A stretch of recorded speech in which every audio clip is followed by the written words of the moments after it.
Criterios. Una entrevista de Mix de Medios.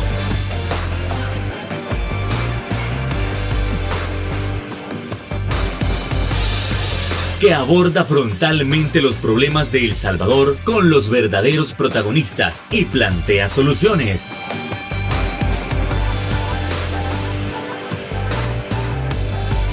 Criterios.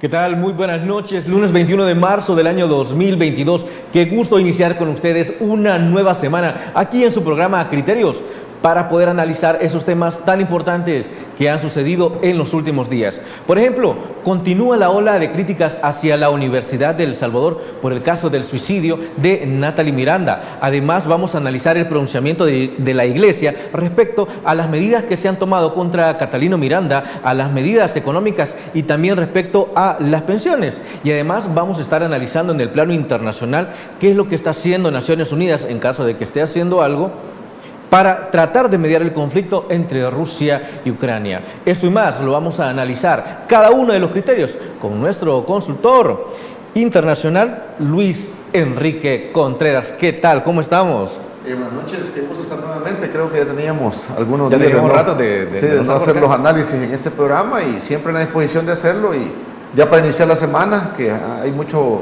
acontecimientos, tanto nacionales e internacionales, que vale la pena mencionarlos.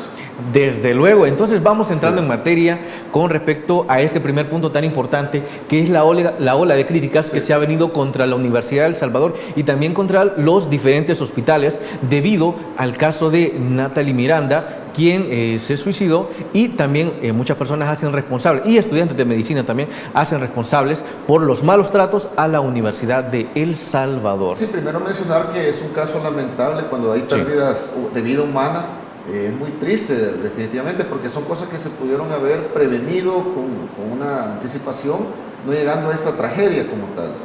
Sin embargo, esto esperemos que siente un precedente y no se siga repitiendo y se salga ya de esa dinámica viciosa, diría yo, que eso viene de años.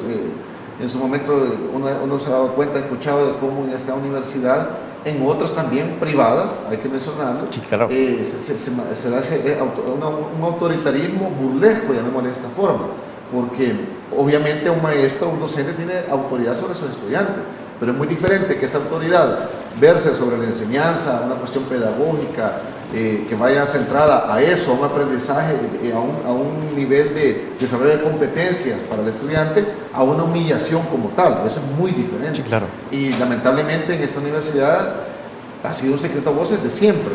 ¿Cuál ha sido la diferencia ahora? Que hoy a nivel mediático, a través de las redes sociales, sabemos que la información se viraliza con mayor facilidad y se puede, la frase que se mencionaba, el stalkeo de las cuentas, se puede ver cómo esta persona lamentablemente sufría crisis depresivos, etcétera, donde se pudo haber dado una atención. Sí. Incluso la universidad y sus docentes tuvieron que haberle prestado de forma más inicial este tipo de atención, porque se trata de hasta la carrera que ella estaba estudiando, que era medicina. Es decir, personas que van a velar por la salud de la población salvadoreña. Y incluso yo he visto algunos diputados que mencionaron que se viene algo con respecto a eso, a ese tipo de denuncia, que no recuerdo qué diputado fue, pero yo vi una cuenta de Twitter donde mencionaba que se viene algo, dice que va a terminar con ese tipo de humillación en la Universidad de El Salvador. Esperemos, o lógicamente, que no sea solamente focalizado para una institución, sino que hay muchas instituciones que lo hacen, inclusive a nivel laboral. O sea, pienso que se dan cuestiones de acoso, humillaciones, y lógicamente cada persona tiene sus problemas, ya sea familiares, laborales, sí. Y a esto le agrega una humillación continua, viene a terminar tristemente en situaciones como la tragedia que tuvimos del suicidio de esta persona. Le debe caer, digamos, o más bien, ¿qué debe hacer antes de que pueda venir alguna ley formal, si alguna normativa?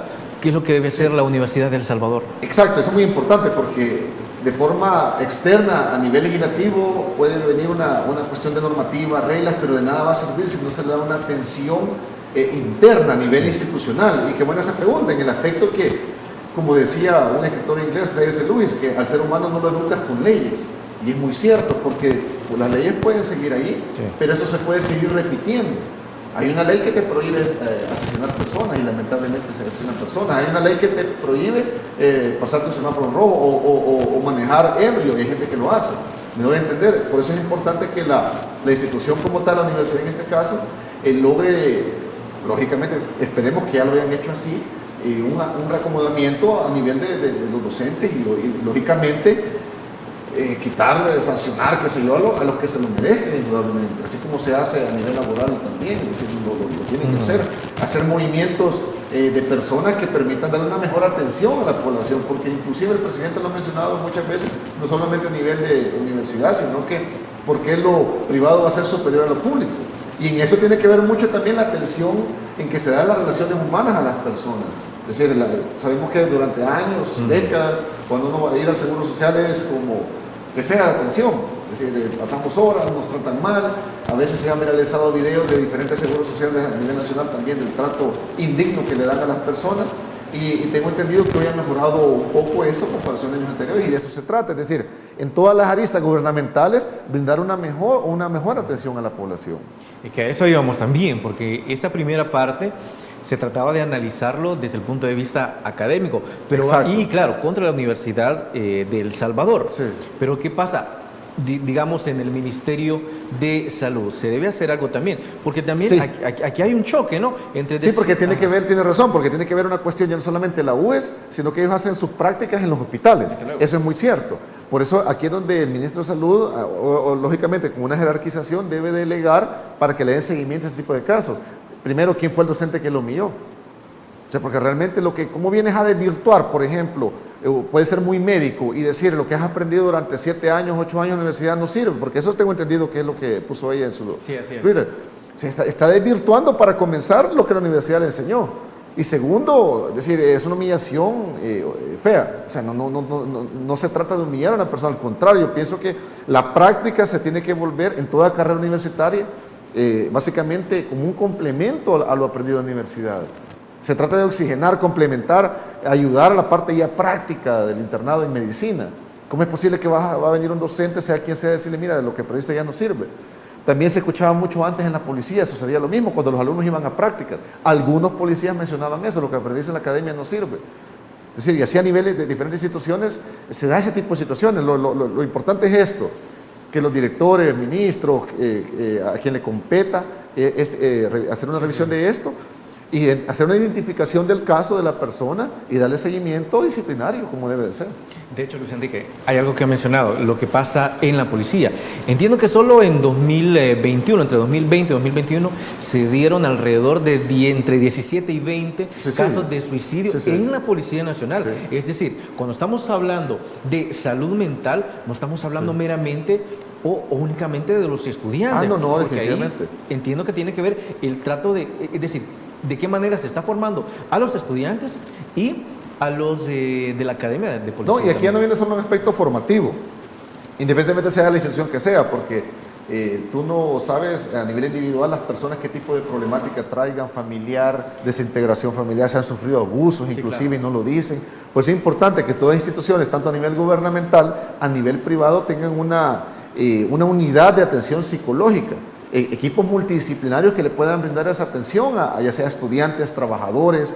Tengo entendido que las instituciones públicas lo tienen, a nivel municipal también, y por eso también hacer una invitación a las personas a botar la vergüenza muchas veces, porque mucha gente les da esa vergüenza de decir, contar sus problemas, contar algo que tal vez los está marcando, y tiene esa tendencia a expresarlo en redes sociales, porque si te das cuenta, no solo a nivel nacional, a nivel internacional, las redes sociales se han convertido como en ese modo de expresión de los problemas que estás pasando.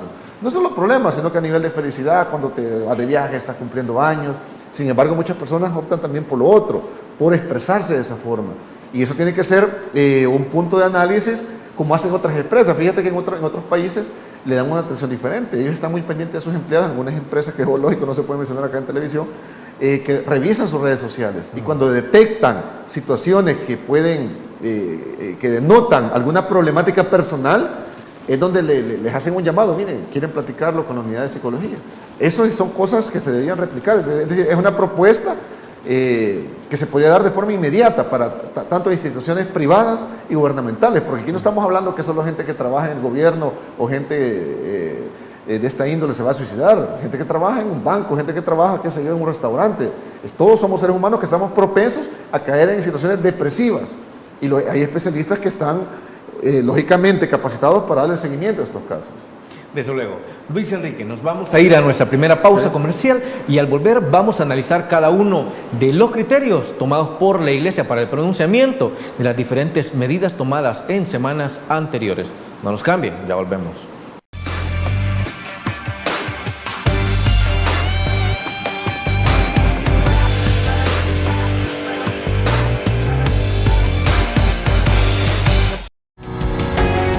Samvar, una empresa que cree en la sostenibilidad ecológica y en la cultura de productos biodegradables en El Salvador, decididos a proveer las mejores soluciones en limpieza, porque cuidar el medio ambiente es tarea de todos.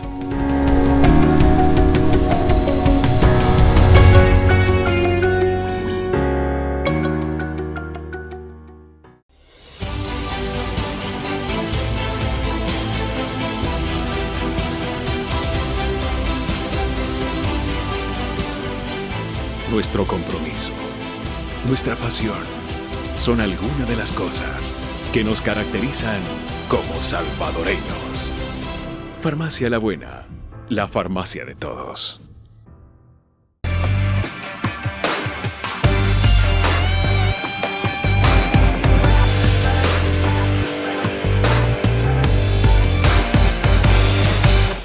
Recientemente, Monseñor Escobar Alas se pronunció sobre las diferentes medidas aplicadas en los últimos días, entre ellas las medidas económicas, que para él le parecen algo bueno, algo que puede liberar levemente a la población de esta crisis por la que estamos afrontando, y también se pronunció contra las medidas aplicadas a Catalino Miranda. Sin embargo, respecto a eso, dijo que le parecía injusto lo que estaban haciendo con el transporte público, es decir, porque, o más bien, con las unidades de Catalino Miranda, porque si las unidades era él, ¿por qué las tiene que tomar el Estado? Ahora, ¿qué criterio merece esta pronunciación? Luis Enrique. Sí, indudablemente que eso fue una noticia álgida la semana anterior. El presidente de la República se pronunciaba y citaba unos artículos constitucionales específicos que cuando se afectara el bien común social, el Estado podría intervenir, más cuando es una concesión, porque recordemos que esto es una concesión, sí, claro. Es decir, no es del todo un servicio privado, sino que hay un financiamiento que le otorga el Estado, porque no lo brinda directamente el Estado, sin embargo, él se lo otorga, claro, económicamente por unidad. Incluso en el pasado, si recapitulamos un poco, hemos tenido lamentablemente casos específicos de cómo se les pagaba el subsidio a transportistas y las unidades estaban guardadas. Ha habido una maraña de corrupción a nivel del sector transporte de muchos malos empresarios, que esto ha venido a tener una derivación como la que sucedió con la detención del señor Miranda. Ya en el aspecto legal habría que ver qué facultad tendría el Estado para ponerla a funcionar o no. Sin embargo, lo que hizo el presidente, como un estilo que lo caracteriza muy pragmático, es decir, esto no se va a detener, la actividad económica debe seguir adelante. Por eso la Fuerza Armada, de forma expedita, a nivel de emergencia, diría yo, se pusieron a conducir las unidades de transporte, porque veámoslo desde esta óptica, desde el aspecto económico. Si hay paro de labores, como inclusive después se anunciaba que iba a haber un paro, que después se dio el sector transporte y no se hizo, venimos todavía arrastrándolo de la pandemia. Muchas personas han perdido sus empleos, negocios que han cerrado, y a esto le estamos agregando paros de transporte, viene todavía a mermar la economía salvadoreña. Personas que no iban a poder llegar a sus trabajos, nuevamente caminando en las calles, como sucedía en el pasado. Recordemos que el sector transporte subyugaba y subordinaba a los gobiernos anteriores. ¿Por qué? Porque había muchos políticos transportistas y transportistas políticos, como decían por ahí, y habían intereses económicos de por medio. Incluso entiendo que algunos de ellos estaban en la Asamblea. Es que eso era lo lamentable, y como hemos tenido un cambio generacional de la Asamblea, en el cual ya no se tiene, hasta donde yo sé, y por lo visto actualmente, un interés directo de este sector, hemos visto el cambio rotundo. Por eso yo diría habría que ver el aspecto de la detención, en qué consiste.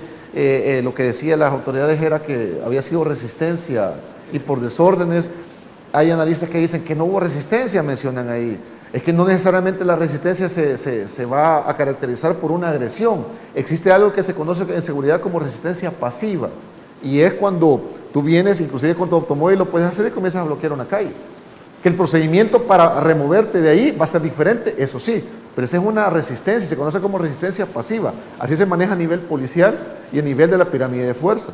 Lo que pasa obviamente que muchos porque desconocen cómo es ese protocolo, dicen no se resistió. Lo que pasa es que la resistencia puede ser de esa índole. Habría que ver si fue en ese aspecto. Y también por el bloqueo que estaban haciendo los buses, tengo entendido.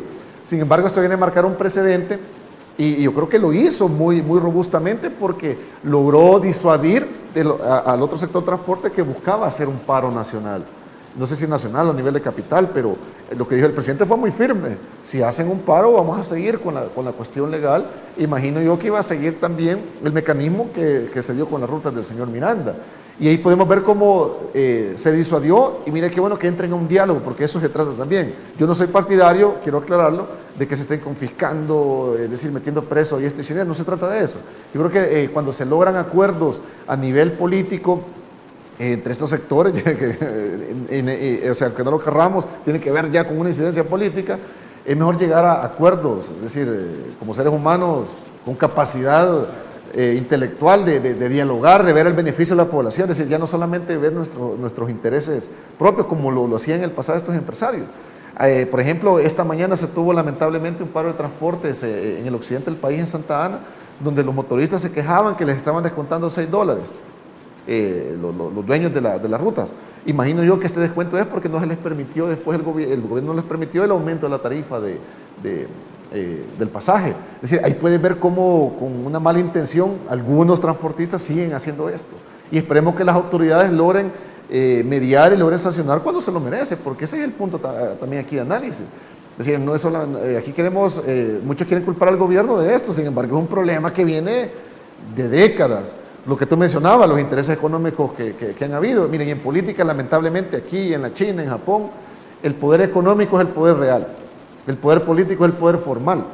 Y es decir, cuando el poder económico está en el sector transporte y beneficia a un sector político, nunca le habían querido, como decimos en buen salvadoreño, meter mano a este problema. Pues. Y pues esa maraña se ha venido desbordando. Y hoy que hay una acción gubernamental evidente, muy tangible, ahora las alarmas, resulta que para muchos los motoristas eran los angelitos que no hacían nada. Es decir, un desorden, y no solamente en esta cuestión del pasaje, si te das cuenta, se han metido en cunetas, en aceras, matando gente, golpeando carros, invadiendo carriles. Es decir, yo creo que esto va a ser un punto de inflexión para hacer una reestructuración del sector transporte. Yo lo mencionaba en otra entrevista la semana pasada, habría que retomar el modelo del Citrans, pero bien hecho de la forma legal, para que no suceda lo que pasó en ese momento, y ver cómo se puede oxigenar también a esa cuestión en el aspecto de transporte. Porque ahí tenemos unas instalaciones del Citrans abandonadas, que los usan los vehículos, pero no era la finalidad. Otros países lo tienen. Ver modelos a nivel regional, por ejemplo, Colombia, en Medellín, cuando fue uno de los primeros países en el mundo en poner el transporte aéreo, en qué lugares se podría hacer. Yo no lo veo descabellado, más como el gobierno actual le apuesta mucho a la parte de desarrollo tecnológico.